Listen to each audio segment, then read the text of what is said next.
Noong 1325, 21 taong gulang na, si Ibn Battuta ay umalis sa Tangier, Morocco para sa Islamic pilgrimage sa Mecca. Paglulunsad ng 20 taong paglalakbay, tinawid niya ang Hilagang Aprika sa pamamagitan ng Tunis, Cairo, ng Tripoli, sa pamamagitan ng Damascus hanggang Mecca noong 1326. Bumisita siya sa Iraq at Persia, kabilang ang Baghdad at Isfahan.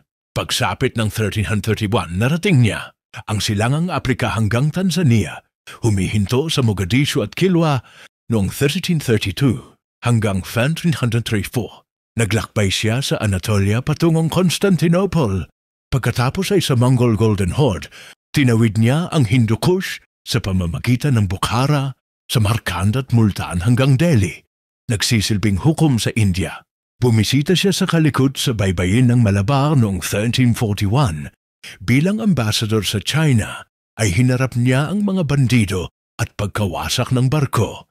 Gumugol ng 18 buwan sa Maldives na nagpakasal at nagdiborsyo sa ilang babae at naglayag sa pamamagitan ng Chittagong at Sunda diretso sa China. Pagsapit ng 1345 ay narating niya ang Quanzhou at Guangzhou. Bumalik sa Morocco noong 1349. Tinawid niya ang Sahara patungong Mali. Pagbisita sa korte ng Timbuktu at Manasilahman, nakumpleto niya ang kanyang paglalakbay sa Granada noong 1350.